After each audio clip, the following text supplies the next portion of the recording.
bonsoir, bienvenue si vous nous rejoignez à ce numéro de 56 minutes synthèse. Tout d'abord les titres de la semaine. Inscription aux prochaines législatives, les chiffres n'ont pas changé. 2029 candidats, 1767 à la députation et 262 au Sénat. Seules 162 femmes sont recensées, informe le porte-parole du CEP, Frantz Bernardin. Entre-temps, sachez que plusieurs cas de contestation de candidature aux prochaines législatives ont été entendus devant le tribunal électoral cette semaine. Parmi ces cas, celui de la première dame de la République à qui les plaignants reprochent sa nationalité américaine et l'absence de certificat de décharge. Quid du dossier? Sanson La Familia, la décision de justice ayant conduit à la libération le 17 avril dernier des deux présumés cerveaux du gang Galil, à savoir Sanson La Familia et Ronel Le Récif, était une erreur grave, soutient le porte-parole de l'ambassade des États-Unis à Port-au-Prince. Santé, le choléra continue de faire des victimes en Haïti du 9 au 23 avril. 3 décès communautaires et 48 cas d'infection ont été dénombrés par le ministère de la Santé publique qui encourage la population à respecter les consignes d'hygiène. L'accès aux soins de santé pour tous en Haïti, défis et perspectives pour son financement, thème de la première conférence internationale sur le financement de la santé en Haïti, lancée par le ministère de la Santé publique sous le haut patronage de la présidence et la primature. Ce 1er mai a ramené la fête de l'agriculture et du travail. Pour marquer cette date, le gouvernement organise une foire gastronomique et artisanale les 1er, 2 et 3 mai au Champ de Mars. Voilà pour les titres, mesdames, messieurs. À tout de suite. La NATCOM ne se soucie pas uniquement d'avoir la plus grande couverture réseau en Haïti, mais elle s'implique également dans le quotidien des Haïtiens et elle en est très fière. La NATCOM s'engage autant dans l'éducation que dans la santé. Avec le programme Internet à l'école, en partenariat avec le Conatel, ce sont plus d'une vingtaine de salles informatiques qui ont été offertes à des écoles publiques du département du Sud-Est. La NATCOM a comblé un vide dans les 10 départements avec des programmes mensuels en offrant des séances de consultation et des médicaments gratuitement. La NATCOM, c'est encore plus d'engagement. C'est un dévouement à la classe ouvrière grâce à son programme Corée Ouvrier. Ce sont des milliers d'ouvriers qui sont connectés à leurs proches grâce à NATCOM. La NATCOM, c'est aussi près de 30 points de vidéoconférence offerts au gouvernement haïtien. NATCOM, une présence qui se confirme de plus en plus. NATCOM, Yon Haïti, Yon Réseau.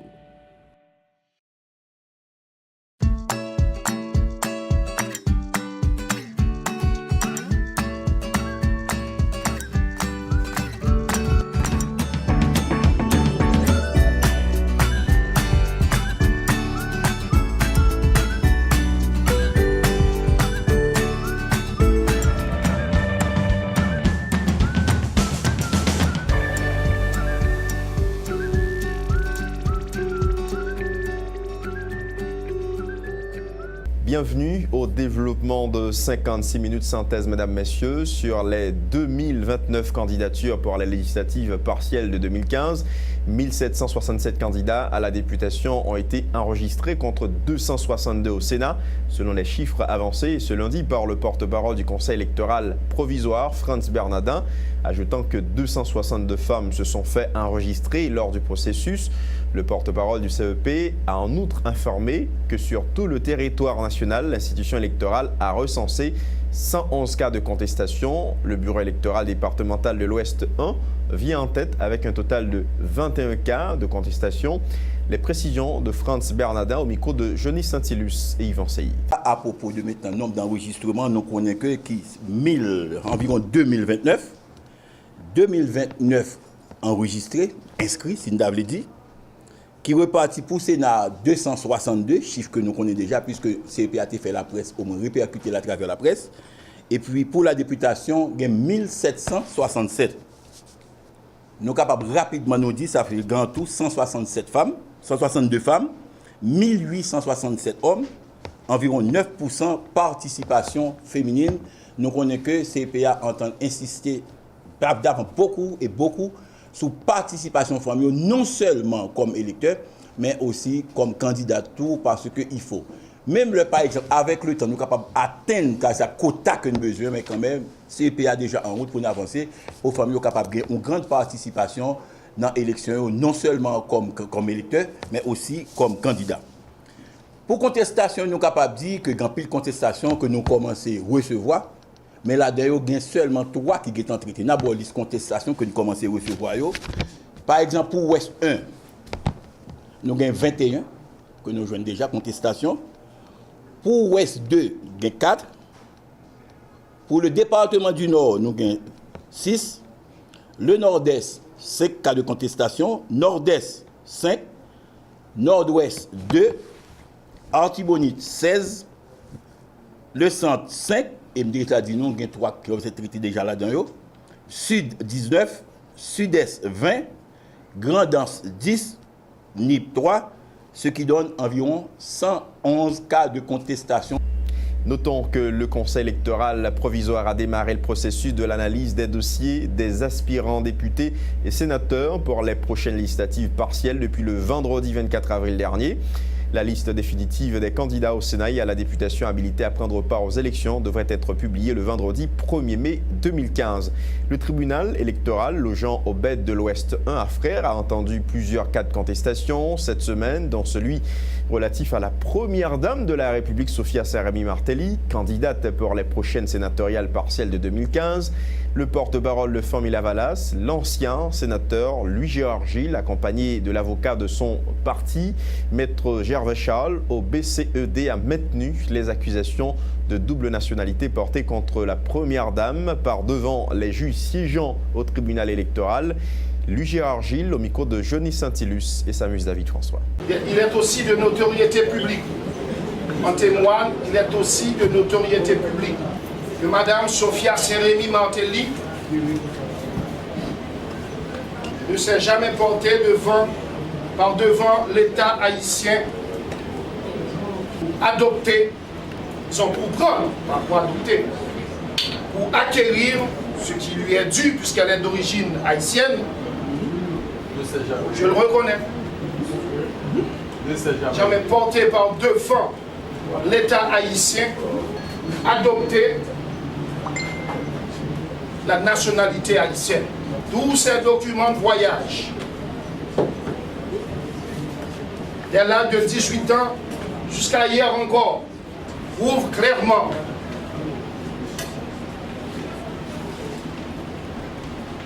que Mme Sophia Sarami-Martelly est américaine et a renoncé à ce droit qu'elle a de devenir haïtienne. À ce droit qu'elle a, qu'elle avait, qu'elle n'a plus. Qu'elle avait, qu'elle n'a plus. Pour devenir haïtienne, pour acquérir la nationalité haïtienne. En conséquence, pour devenir candidate au Sénat de la République, Mme Sophia Sarami-Martelly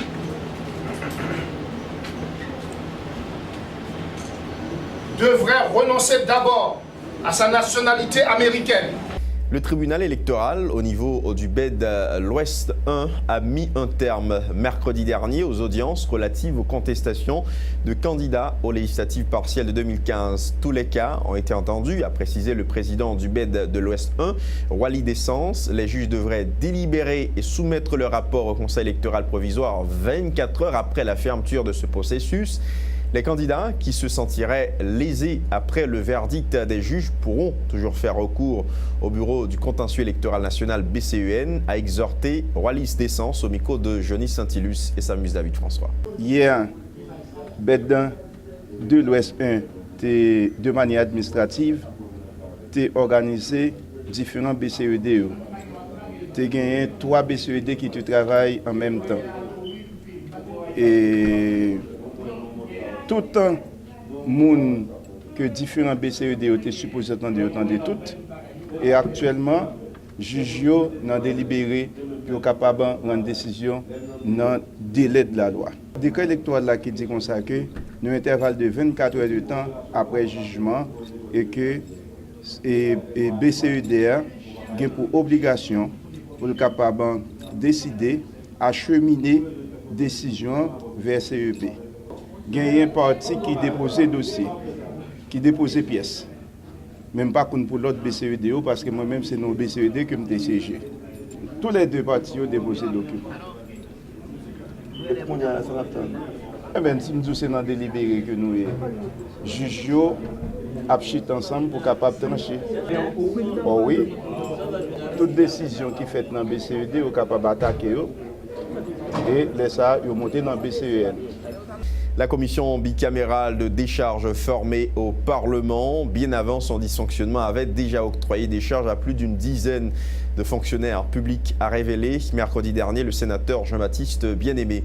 La liste a été acheminée au Parlement par les juges de la Cour des comptes, a-t-il poursuivi en marge d'une rencontre au local de la Fondation Aristide pour la démocratie à Tabar.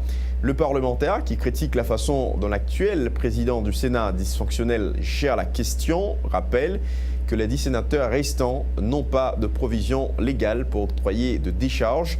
Les explications du sénateur Jean-Baptiste Bien-Aimé. Andrius Crichet, il prend responsabilité en tant que sénateur, il prend responsabilité ça en tant que responsabilité personnelle. Lui d'ailleurs, nous sommes des sénateurs, et Steven Benoît, sénateur, et Privel te dit qu'il fait partie de commission là, il dit qu'il n'a pas fait partie d'aucune commission. N'importe document qui arrive au Parlement, sénateur doit travailler là-dedans. Moi-même, tout ma travail et document ça mais il y a près de plus que 12 personnes dans la liste que le coup des comptes qui ont déjà gagné des charges parce que le Parlement a déjà voté, c'est-à-dire le Sénat de manière particulière, à travers le rapport de la commission bicamérale de décharge, il y a plus de 12 personnes qui obéissent des charges. Il y a 12 personnes qui obéissent des charges, il y a 13 personnes dans la liste là qui fait écrire dans le Parlement. Le Parlement, ça n'a pas gagné. Parlement, 10 sénateurs qui étaient n'ont pas autorité pour qu'ils obéissent des charges à personne. C'est une déclaration intéressée du sénateur Richer parce qu'il y a des manipulations qu'il a fait au profit de secteurs qui n'ont pas mauvais bord. Excuse-moi. Plusieurs anciens comptables de deniers publics désireux de prendre part aux prochaines élections se heurtent à un problème de décharge, à raison notamment de l'absence du Parlement haïtien, institution constitutionnellement capable d'octroyer des charges aux commis de l'État.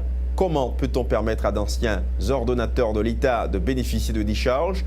L'attribution de décharges à n'importe quel ancien dignitaire de l'État doit être faite suivant la procédure tracée par la loi, soutient la conseillère du parti Ramaïti, Anne-Marie Issa, qui réagissait sur la question au micro de Wesley Antoine et Max Joseph. Non, moi je pense qu'il faut appliquer la loi. Il faut appliquer la loi parce que nous ne sommes pas capables de faire des charges à des gens si la loi, selon principe, c'est pour que l'illégal et selon la Constitution et selon la loi.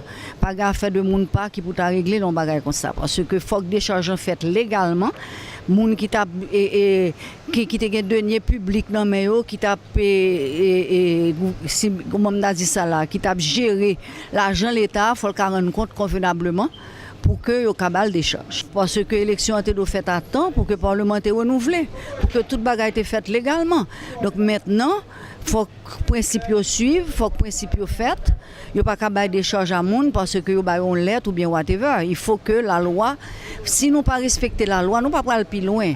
Nous ne pouvons pas aller plus devant, nous avons toujours été patinés et nous-mêmes nous pas voulu être patinés, nous voulons aller plus haut. Nous voulons aller plus devant pour que nous puissions sauver le pays, sauver la jeunesse, sauver Haïti. Contrairement aux rumeurs persistantes qui prédisent que les élections n'auront pas lieu cette année en Haïti, comme annoncé par le Conseil électoral provisoire, les États-Unis d'Amérique se disent optimistes. Le processus électoral progresse au fur et à mesure, constate le porte-parole de l'ambassade américaine à Port-au-Prince. L'administration Obama a même déjà apporté 15 millions de dollars en appui au processus qui devrait coûter un peu plus de 60 millions de dollars, souligne Karl Adam, qui encourage les Haïtiens à prioriser les progrès réalisés jusque-là au lieu de tenir compte des critiques. Karl Adam répondait aux questions de Michel Aduy. Je suis optimiste. Les élections, on va le faire. On va faire les élections cette année. Nous avons un calendrier. Le CIP est en marche. Nous avons déjà beaucoup de candidats aux législatives. Donc, petit à petit, le processus, pas à pas, on arrive, non? Il y a toujours les rumeurs, il y a toujours les critiques, mais on peut voir les bons progrès. Et nous encourageons tous les Haïtiens à continuer avec ces progrès. Côté finance, vous avez déjà apporté un support, un soutien à ce processus? Oui, bien sûr. Les élections sont importantes. C'est une décision clé et pour cette raison, nous avons consacré 15 millions de dollars américains aux élections haïtiennes. C'est beaucoup d'argent, mais ça reflète l'importance pour nous en tant qu'amis, l'importance des élections ici en Haïti. La plateforme politique RAM Haïti a présenté à la presse mercredi dernier ses différents candidats aux législatives partielles de 2015. Avec 86 candidats à la députation, 17 au Sénat, le leader de la dite plateforme, le notaire Jean Haricéen, candidat déclaré à la présidentielle de 2015, a affirmé que son organisation est prête à participer aux prochaines joutes dans le pays. Jean Haricéen se montre jusque-là satisfait des avancées obtenues dans le processus électoral. Le notaire public invite le Conseil électoral provisoire à faire de la Constitution et du décret électoral ses principales boussoles. Jean Haricéen au micro de Wesley Antoine et Max Joseph. Aujourd'hui, la plateforme Remet Haïti vient devant tout le pays pour dire oui à l'élection. Oui à bon gens élection qui va permettre de nous aider sur chimer la paix, chimer respect institution nous, chimer remet une pour l'autre, chimer stabilité, chimer développement durable pour nous rentrer dans la modernité qui est nécessaire pour nous retirer le pays à notre salut aujourd'hui. La plateforme Remet Haïti salue l'effort qu'AEP a fait et qui permet de continuer à travailler chaque jour pour réaliser l'élection dans le pays dans l'année 2015, même l'enjeu calendrier électoral la prévoit.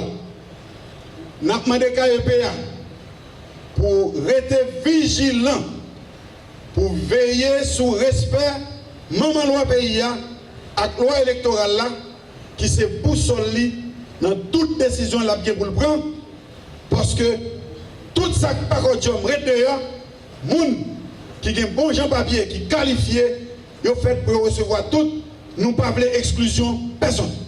Le réseau national de défense des droits humains RNDDH révèle que parmi les candidats inscrits aux prochaines législatives de 2015, plusieurs ont des démêlés avec la justice haïtienne. Certains d'entre eux sont impliqués dans des actes d'enlèvement et de trafic illicite de la drogue, indique Marie-Hélène Gilles, responsable de programme au RNDDH, qui exhorte le Conseil électoral provisoire à appliquer scrupuleusement le décret électoral. Question de crédibiliser le processus électoral.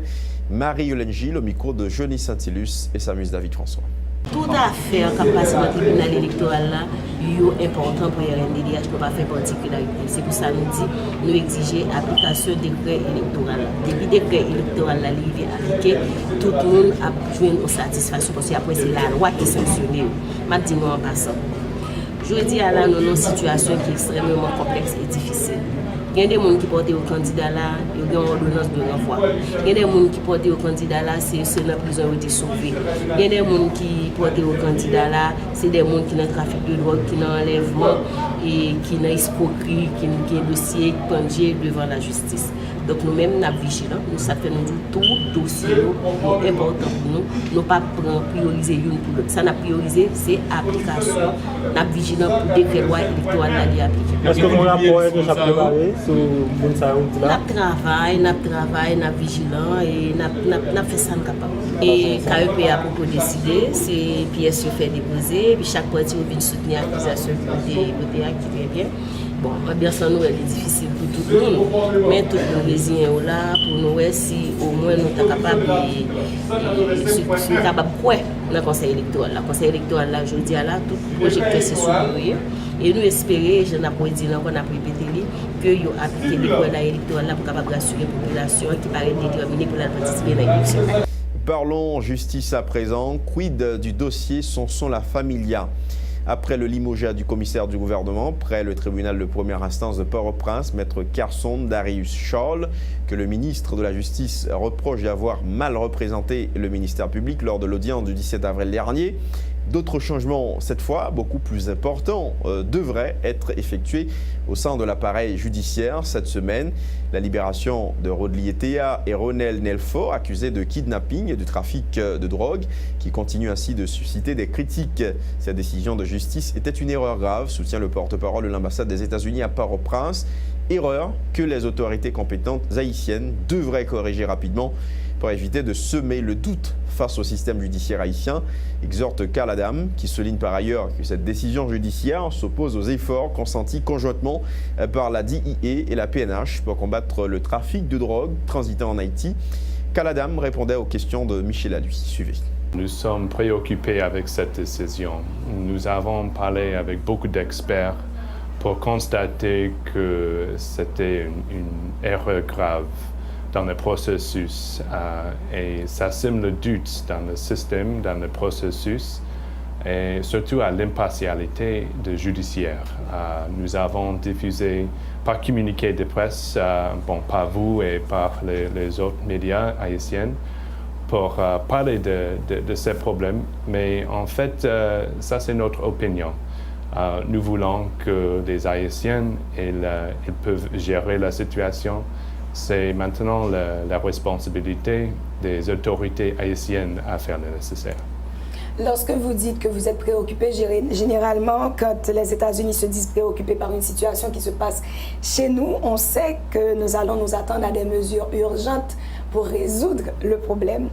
Qu'est-ce que votre pays souhaiterait précisément dans le cadre du dossier Sonsona Familia? Donc, nous avons constaté l'erreur, mais ce qu'on doit faire pour le régler, c'est une question haïtienne. Donc, on doit respecter les processus et les autorités responsables ils doivent mener la situation pour résoudre la situation, pour régler cette erreur. Donc, quand vous dites erreur, c'est erreur judiciaire, erreur technique ou... Bon, je ne suis pas expert dans les cas exactement, mais c'est nécessaire que les responsables, les autorités, ils peuvent faire quelque chose pour résoudre la situation. Parce que selon tous les experts, nous avons consulté avec les autres membres d'État de Core Group. Nous avons exprimé exactement notre opinion. Mais en ce qui concerne le détail, comment et quand, bon, c'est une affaire haïtienne. Pourquoi réagir sur la libération de ces deux individus précisément et pas sur ces prisonniers qui ont été graciés par le président Martelly au début de l'année et qui, selon les organisations de défense des droits humains, certains d'entre eux étaient très dangereux pour être remis en liberté? Nous comprenons qu'il s'agit de deux cas et deux processus différents. Le président a le droit à faire les gracier aux prisonniers. Je crois que c'est selon la Constitution. Mais ce que nous avons constaté au sein du processus qui concerne les deux libérés la semaine passée, c'était une erreur. Ce n'était pas un droit, c'était une erreur. Donc, c'est ça la raison pour laquelle nous avons réagi.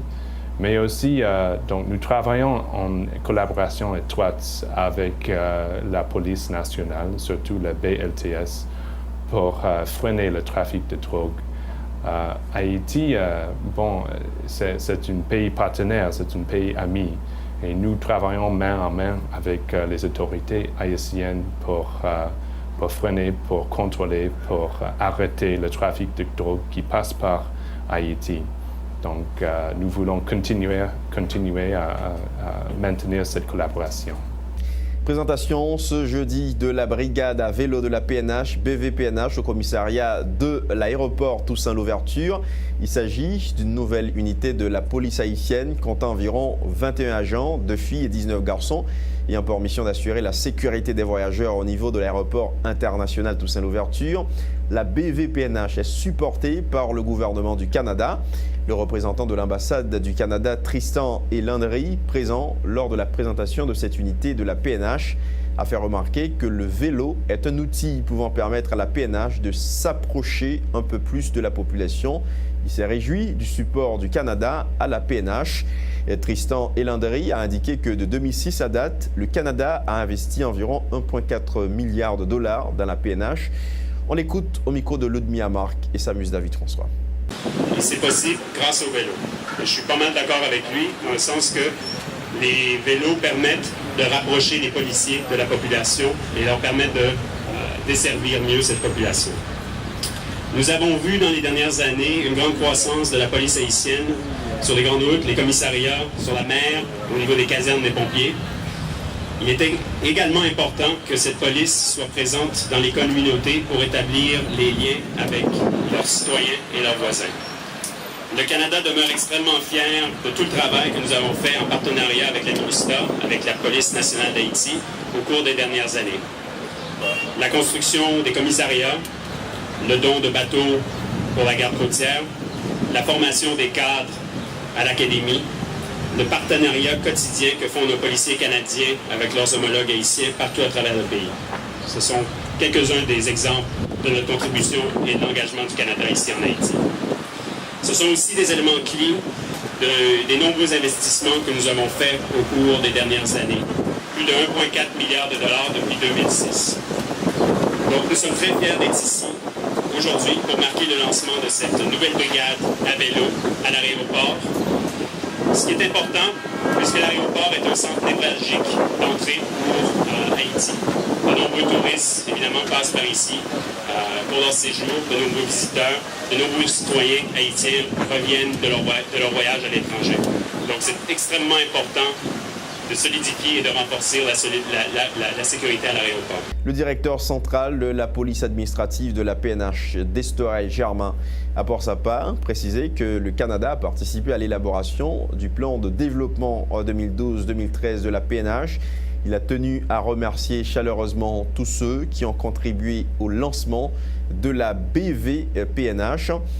Destorel Germain, en outre, rassuré que toute personne qui fréquente l'aéroport international de l'ouverture bénéficiera de l'appui de cette nouvelle unité de la PNH. Destorel Germain.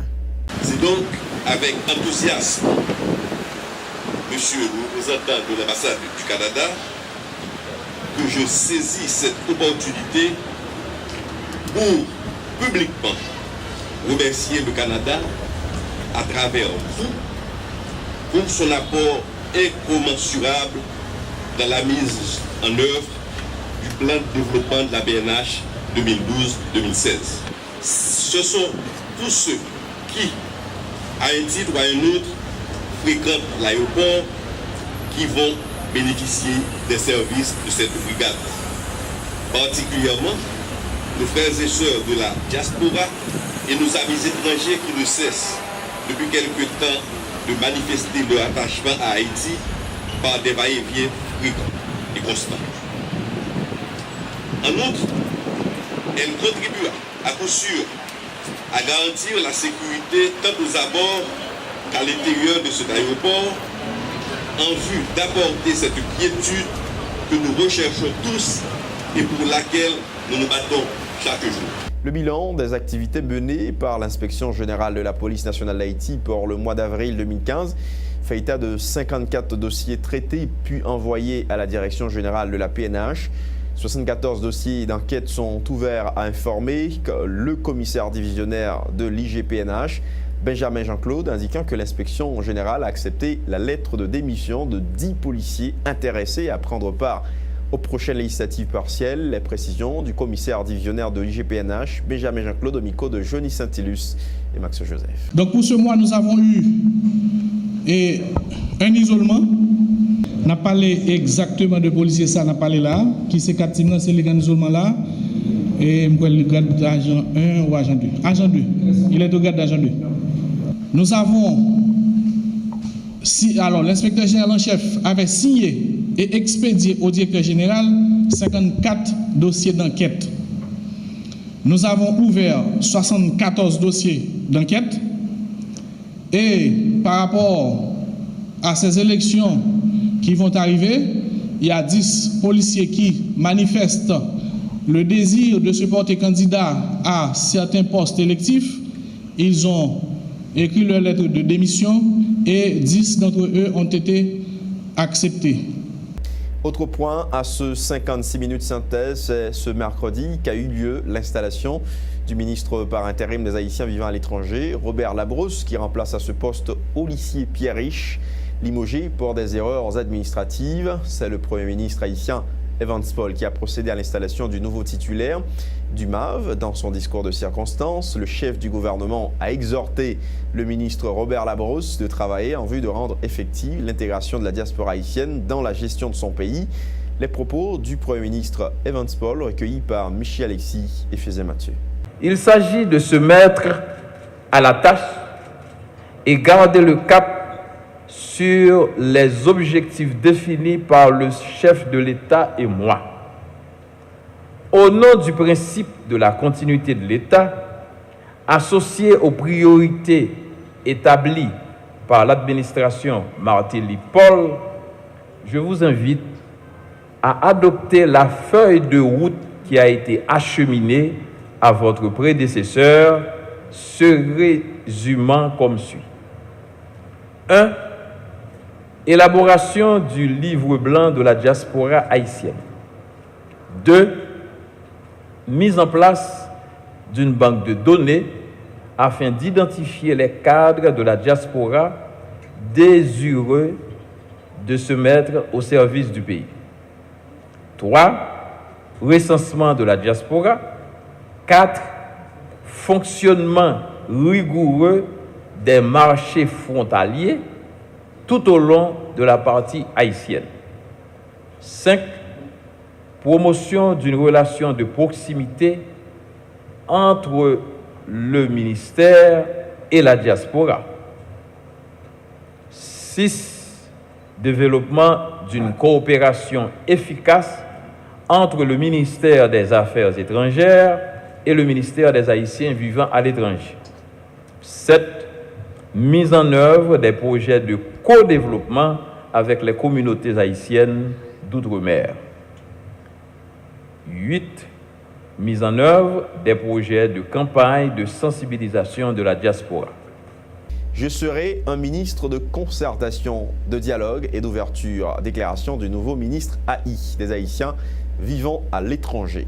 Robert Labrousse, au moment de son installation ce mercredi, l'actuel titulaire du MAV a ajouté que sa mission prioritaire consiste notamment à doter chaque membre de la diaspora haïtienne d'une pièce d'identité, mettre en place une structure d'accueil en Haïti pour les plus démunis.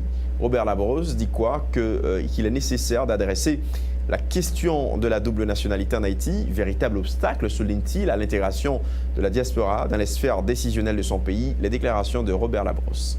Je voudrais me mettre à votre écoute. Je serai un ministre de concertation, de dialogue, d'ouverture. Nous savons que la mission du MAV est de permettre aux Haïtiens vivant à l'étranger de maintenir le lien de filiation avec la mère patrie. Racines, attachement, lien, filiation, tous ces mots renvoient à un même concept, l'unité de l'être haïtien, qu'il soit de l'intérieur ou de l'extérieur. Ma nomination à ce poste se fait dans un esprit de continuité manifeste du président de la République, en accord avec son Premier ministre et au même titre que toutes les obligations majeures auxquelles ils doivent faire face, ils entendent que le sort de la diaspora haïtienne soit une préoccupation quotidienne à l'interne. Notre tâche, et j'en remercie mes prédécesseurs, est de ce fait clairement définie. Elle passe par un ensemble d'objectifs généraux qui sont dotés d'une carte d'identité nationale, ceux des Haïtiens vivant à l'étranger qui le souhaitent, accorder aux Haïtiens vivant à l'étranger le droit de vote lors des élections en Haïti, on va y travailler, il faut commencer aujourd'hui, permettre aux Haïtiens vivant à l'étranger d'élire leurs représentants au Sénat et à la Chambre des députés. Ce processus est en cours. Juste le temps d'observer une pause à ce 56 minutes synthèse, mesdames, messieurs. On vous retrouve tout de suite après.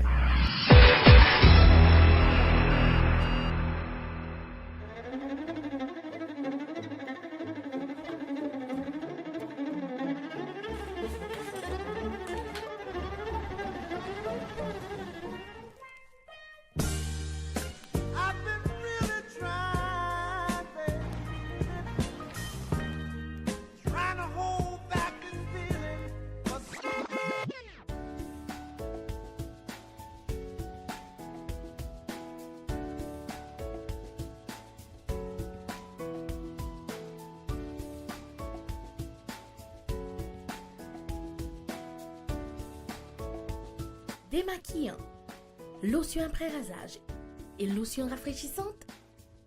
Limacol, la fraîcheur de la brise dans une bouteille. Limacol est un produit de la Disprophar en vente dans tous les supermarchés et les pharmacies. Bienvenue dans la seconde tranche de 56 minutes synthèse signature mercredi dernier d'un accord de partenariat entre les gouvernements mexicains et haïtiens. Il s'agit pour les deux États de renforcer leurs liens de coopération en matière d'investissement et de commerce. Cette entente a été paraphée lors d'une journée de travail organisée mercredi dernier dans un hôtel à Port-au-Prince à l'initiative du Centre de facilitation des investissements d'Haïti, CFI, entre une délégation d'hommes d'affaires du Mexique et des entrepreneurs haïtiens dans le but de définir des stratégies capables de développer des relations commerciales fructueuses entre les deux pays. L'ambassadeur mexicain accrédité en Haïti, José Luis Alvarado González, ayant participé à cette journée de travail, a affirmé que les échanges ont permis de voir que la relation bilatérale haïtiano-mexicaine est dynamique et évolue progressivement. Écoutons les déclarations de José Luis Alvarado González au micro de Ludmilla Marc et Rwendiari. Mis à part ces chiffres qui montrent une croissance importante au cours des dernières années, le commerce entre Haïti et le Mexique a connu une grande croissance de 25%. Ceci nous montre clairement qu'il y a d'énormes possibilités d'investissement, aussi bien pour les Mexicains que pour les Haïtiens. Dans ce même contexte, je veux mettre l'accent basiquement sur la présence en Haïti depuis quelques années de CEMEX. C'est l'une des plus grandes entreprises mexicaines mondialement reconnues, avec une présence dans le monde entier et qui se trouve parmi les 20 entreprises les plus importantes d'Haïti. J'espère que très prochainement, nous puissions parler de plus d'entreprises mexicaines en Haïti et que ceci apporte des bénéfices et des avantages pour ce pays. Je veux mettre l'accent sur le fait que si les entrepreneurs mexicains ont décidé de faire ce voyage en Haïti, c'est justement à cause des potentiels qu'offrent les entreprises haïtiennes réellement. Nous recherchons à créer un marché d'opportunités. Ce que nous avons parlé au niveau des autorités, c'est d'avoir une relation avec Haïti d'égal à égal, de partenariat, d'associés. Nous voulons travailler, c'est pas dans une relation de dépendance, mais dans une relation où nous avons un jeu de gagnant-gagnant, que tous nous puissions avoir des opportunités. L'ambassadeur d'Haïti au Mexique, Guy Lamotte, dans son intervention lors de la signature de l'accord de partenariat entre le Mexique et la CFI, se réjouit de la tournure que prend la relation diplomatique haïtiano-mexicaine ces derniers temps. Laquelle relation est axée, dit-il, sur le commerce et l'investissement. Le diplomate haïtien indique que le commerce entre Haïti et le Mexique rapporte environ 68 millions de dollars au pays. Guy Lamotte au micro de Ludmilla Marc et Rwendiari. Mais il y a une avancée significative des Haïtiens et les Mexicains après 85 ans de relations diplomatiques commencent à se connaître sur des points précis qui est comment faire le commerce. Dans les 45 années, il y a toujours une relation essentiellement sur la politique, les réfugiés politiques, mais maintenant, à la faveur de séisme en 2010, à la faveur de l'arrivée au pouvoir du président Peña Nieto et du président Martelly, il y a une nouvelle relation qui se dessine, c'est une relation concrète axée sur l'investissement et le commerce. C'est pourquoi de 2001 à 2013, disons, le chiffre n'est pas énorme, nous sommes maintenant à 66 millions de dollars entre les deux pays du commerce, jusqu'à présent la part du Mexique, mais le taux de croissance est assez significatif et on doit saluer ça de manière très significative. Donc, ensuite, des accords signés au niveau institutionnel, la Chambre de commerce d'Haïti et la COMC ont signé un accord de coopération en 2013, il y a à peine 2 ans. Je laisse au soin aux deux chambres de commerce d'évaluer ce qu'ils ont réalisé. Et du côté de l'État, on a essayé d'impulser et de rapprocher les deux secteurs privés. Lancement lundi dernier du programme de réinsertion sociale des jeunes en situation vulnérable. À l'initiative du ministère des Affaires sociales et du Travail, il s'agit d'un programme qui vise à doter 250 jeunes des deux sexes, soit 201 garçons et 49 filles provenant des quartiers défavorisés de la zone métropolitaine de Port-au-Prince d'une profession les permettant de gagner leur vie. Ce programme s'étend sur une période de 4 mois. Les bénéficiaires seront formés dans les domaines tels la plomberie, la maçonnerie, l'électricité, selon le ministre Victor Benoît. Le programme de réinsertion sociale répond à un besoin urgent des jeunes en situation de vulnérabilité. Il a réaffirmé l'engagement du gouvernement d'accompagner les jeunes en situation de vulnérabilité. Victor Benoît au micro de Ouest-Antoine et Jasmin Denis. Mesdames, Messieurs, la situation est réellement alarmante. Sous chaque 100 jeunes de la capitale, 76 sont vulnérables à tous les risques. Bon nombre d'entre eux sont livrés à eux-mêmes. Ils sont frustrés et la frustration conduit à la colère. Dans le contexte électoral aujourd'hui, il est urgent de mener une bataille, de prendre une série d'actions pour arriver à l'apaisement social. Et toute base en affaires, il faut l'intégrer les jeunes là-dedans. C'est à cela que répond également le programme dont nous faisons le lancement aujourd'hui sous le leadership du Premier ministre. Ce programme que nous lançons aujourd'hui figure parmi les actions prioritaires du ministère des Affaires sociales et du Travail. Ce programme comprend 3 volets. 3 volets. D'abord, la formation professionnelle pour les jeunes, des filières porteuses, telles la pose de carrelage, la technique Windows, la maçonnerie chaînée, les techniques de réparation de matériel électronique, la conduite d'engins lourds, etc. L'un des bénéficiaires du programme de réinsertion sociale des jeunes en situation de vulnérabilité qui intervenait lors du lancement du dit programme a émis le vœu de pouvoir intégrer le marché du travail sitôt avoir bouclé les 4 mois de formation. Suivons sa déclaration au micro de Ouest-Antoine et Jasmin Denis. Ça n'a dit nous-mêmes qui dans la rue qui souffert longtemps ça. Nous t'aimons les programmes fin fait yo tient à ce que pour yo mettre nous employer nous en côté. Parce que nous-mêmes jeunes qui avons souffert dehors, nous souffrons longtemps ça. Parfois nous besoin manger, c'est un machin qui bat nous. Parfois nous besoin mettons tennis dans pied nous, c'est 100 gouttes, 50 gouttes nous semblent pour nous mettre dans pied nous.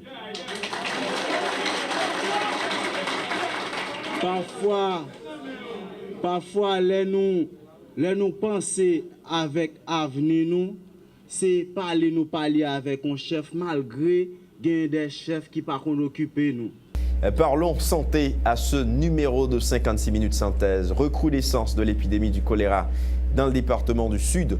Près d'une 50aine de personnes sont hospitalisées au niveau de ce département, selon le coordonnateur de lutte contre le choléra dans le département du Sud au ministère de la Santé publique, Baudin Bruno, qui intervenait le 27 avril dernier au cours d'une conférence de presse sur le bilan des poussées de l'épidémie dans le pays. Durant le mois d'avril 2015, il faut dire que 3 décès communautaires ont été enregistrés dans 3 départements, un à Bénay dans le sud-est, un à Plaisance du sud et un autre à Gantier dans l'ouest. Écoutons les précisions de Baudin Bruno au micro de Michel Alexis et Fézien Mathieu. 16e semaine, vraiment, il y a 17 cas. Il m'a fait remarquer que pas de décès du tout. Dans la période ça, bien qu'il y ait dit qu'il y a des cas de décès. Et nous avons ensuite pour commune Port-Salut, côté que nous avons 27 cas de choléra et cas ça est sorti surtout dans la 3e section et Saint-Louis et dans la 3e section et Port-Salut, en particulier dans la localité Sapoti, là-haut avec Nanso. Parmi 27 cas ça nous avons fait test rapide pour eux, côté que nous avons 23 tests qui étaient positifs là-dedans. Nous avons ensuite commune Okaï qui étaient enregistré 10 cas. Parmi 10 cas, ça a été 9 qui étaient positifs. Et cas ça ils étaient venus surtout dans la première et troisième section communale. Et il y a un truc qui est sorti dans la commune Maniche avec la commune Torbec. Parce que nous connaissons que le centre de prise en charge choléra dans Okaï là, ce n'est pas seulement dans la commune Okaï, il recevra tout dans l'autre commune voisine. Nous avons une commune Cavaille, nous avons 4 cas, et nous avons 2 cas positifs. Nous avons une commune Kototou qui a 5 cas, et tous les 5 cas étaient positifs. Donc c'est ça qui fait que nous avons un total de 63 cas pour période là. Et face à la résurgence de l'épidémie du choléra dans certains départements, le ministère de la Santé publique recommande à la population haïtienne d'appliquer les consignes d'hygiène. Les responsables du MSPP conseillent de laver les aliments avec de l'eau traitée et d'utiliser du chlore et du savon pour se laver les mains. Et puis, il faut dire que l'accès aux soins de santé pour tous en Haïti, défis et perspectives pour son financement, c'est autour de ce thème qu'a été lancé mardi dernier à Pétionville la première conférence internationale de 2 jours sur le financement de la santé en Haïti, à l'initiative bien sûr du ministère de la Santé publique et de la Population sous le haut patronage de la présidence et de la primature. Dans son intervention, lors du lancement de cette conférence, la ministre de la Santé, Florence Duperval-Guillaume, a mis l'accent sur l'élaboration d'une politique nationale de santé dont l'application s'éteindra sur une durée de 25 ans. Cette politique devra prioriser le renforcement des soins et des services de santé de base ainsi que la gestion des ressources naturelles et humaines. Elle a expliqué que le financement de la santé doit passer entre autres par la mobilisation des ressources, la mutualisation des risques. La ministre de la Santé, Florence Duperval-Guillaume, au micro de Michel Alexis et Fizé Mathieu. Je me permets de rappeler l'alignement de notre Constitution et de notre politique nationale de santé. Une politique nationale de santé avec une vision sur 25 ans et un plan directeur 2012-2022, donc de 10 ans. Ces 2 documents ont été conçus en regard des principes d'universalité, de globalité et d'équité, tout en faisant mention de certaines valeurs ou encore de certaines convictions, à savoir le droit à la santé, le droit à la vie, la solidarité, la participation citoyenne et l'efficience, lesquelles devront nous guider, nous diriger et régir sur tous nos choix stratégiques, même des fois très difficiles. C'est en vertu de ces principes que le ministère de la Santé publique, avec le support de tous ses partenaires, aussi bien techniques que financiers, et aujourd'hui, publiquement, je les en remercie très sincèrement. Je disais donc que le ministère de la Santé publique aujourd'hui est passé à une étape opérationnelle en redéfinissant le modèle de soins de santé et en redéfinissant également le paquet essentiel de services à fournir pour tendre progressivement. Le gouvernement haïtien et la société civile doivent comprendre que la santé est un investissement indispensable au développement, a souligné pour sa part le représentant de l'USAID en Haïti, John Guac. Pour sa part, le représentant de l'OPS-OMS, Francisco Becerra, a abondé dans le même sens. Il a fait remarquer que le progrès d'un pays passe nécessairement par l'accès universel à des soins de santé de qualité. Tour à tour, les précisions de John Guac et Francisco Becerra. Je crois qu'aujourd'hui, nous sommes tout d'accord pour affirmer que seule une population en bonne santé peut contribuer au développement économique de son pays.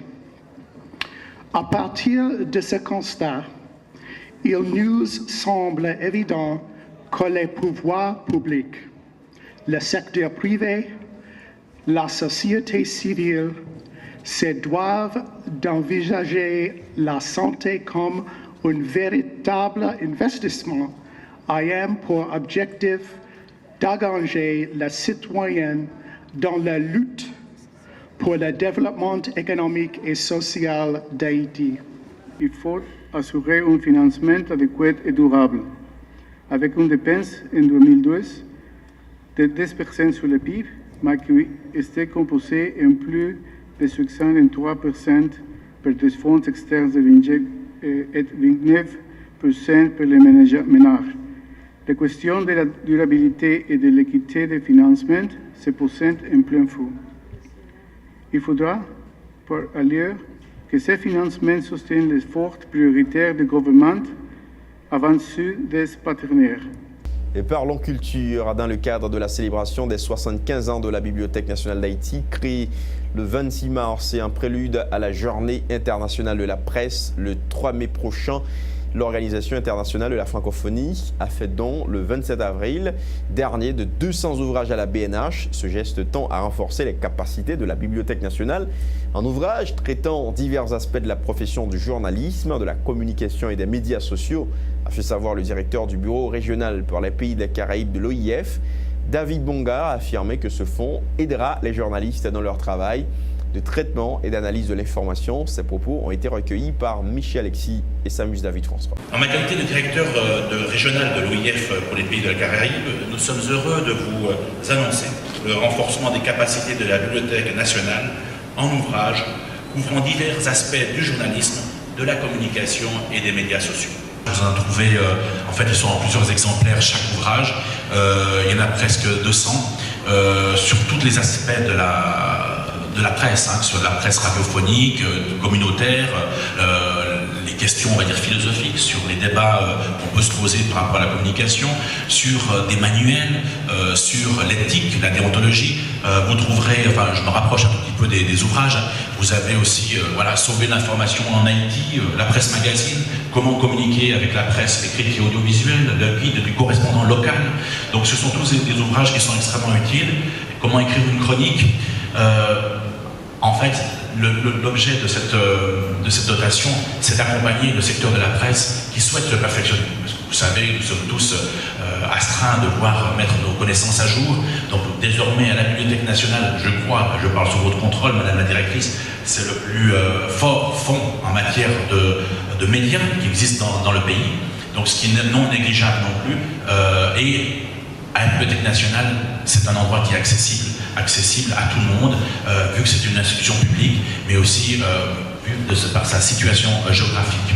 Nous allons veiller sur ces ouvrages afin que les journalistes en puissent faire bon usage, a promis pour sa part la directrice de la Bibliothèque nationale d'Haïti, Emily Prophète Milsé. Tout en remerciant l'OIF pour ce fonds mis à la disposition de l'institution, Madame Prophète Milsé a dit croire opportun de penser aux travailleurs de la presse en leur donnant plus de moyens, a-t-elle affirmé. Coup d'œil à l'étranger à présent, les mobilisations s'intensifient dans les rues de Baltimore et d'autres villes américaines en vue d'exiger justice pour Freddie Gray, mort en garde à vue dans un poste de police la semaine dernière. Des milliers de manifestants ont défilé dans le calme et aucun incident n'a été signalé. D'autres rassemblements ont eu lieu à Seattle, Denver, Boston, où plus de 60 arrestations sont enregistrées pour violence. Un reportage de Rognons. Un semblant de calme est revenu à Baltimore, cette ville américaine de 620 000 habitants non loin de Washington. Des émeutes avaient éclaté lundi à l'issue des funérailles d'un jeune noir décédé après son arrestation par la police.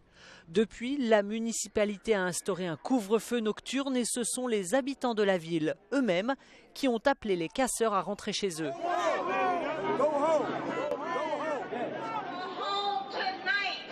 Quelques échauffourées ont cependant eu lieu. 10 personnes ont été arrêtées pour violation du couvre-feu. Rien à voir pourtant avec la violence des jours précédents. La mort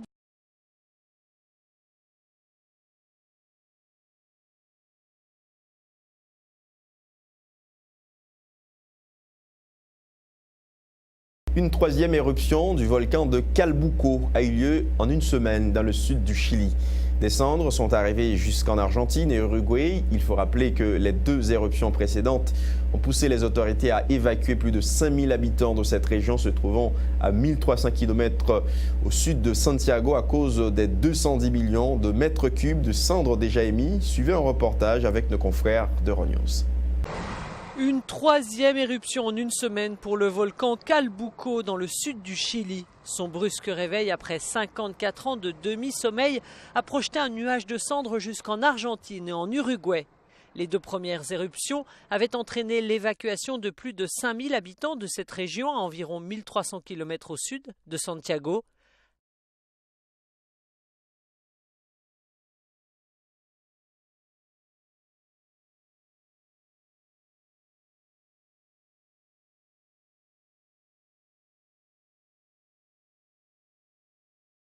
Le rappel des titres avant de refermer ce numéro de 56 minutes synthèse, inscription aux prochaines législatives. Les chiffres n'ont pas changé. 2029 candidats, 1767 à la députation et 262 au Sénat. Seules 162 femmes sont recensées, informe le porte-parole du CEP, Franz Bernardin. Entre-temps, sachez que plusieurs cas de contestation de candidature aux prochaines législatives ont été entendus par devant le tribunal électoral cette semaine. Parmi ces cas, celui de la première dame de la République à qui les plaignants reprochent sa nationalité américaine et l'absence de certificat de décharge. Quid du dossier Sonson La Familia? La décision de justice ayant conduit à la libération le 17 avril dernier des 2 présumés cerveaux du Gang Galil, à savoir Sonson La Familia et Renel Le Récif, était une erreur grave, soutient le porte-parole de l'ambassade des États-Unis à Port-au-Prince. Le choléra continue de faire des victimes en Haïti du 9 au 23 avril. 3 décès communautaires et 48 cas d'infection ont été dénombrés par le ministère de la Santé publique qui encourage la population à respecter les consignes d'hygiène. L'accès aux soins de santé pour tous en Haïti, défis et perspectives pour son financement. Thème de la première conférence internationale sur le financement de la santé en Haïti, lancée par le ministère de la Santé publique sous le haut patronage de la présidence et la prémature. Ce 1er mai a ramené la fête de l'agriculture et du travail. Pour marquer cette date, mesdames, messieurs, le gouvernement a organisé une foire gastronomique et artisanale les 1er, 2 et 3 mai au Champ de Mars. Voilà qui met un terme à ce numéro de 56 minutes synthèse, mesdames, messieurs. Merci à chacun de vous de l'avoir suivi. La semaine prochaine.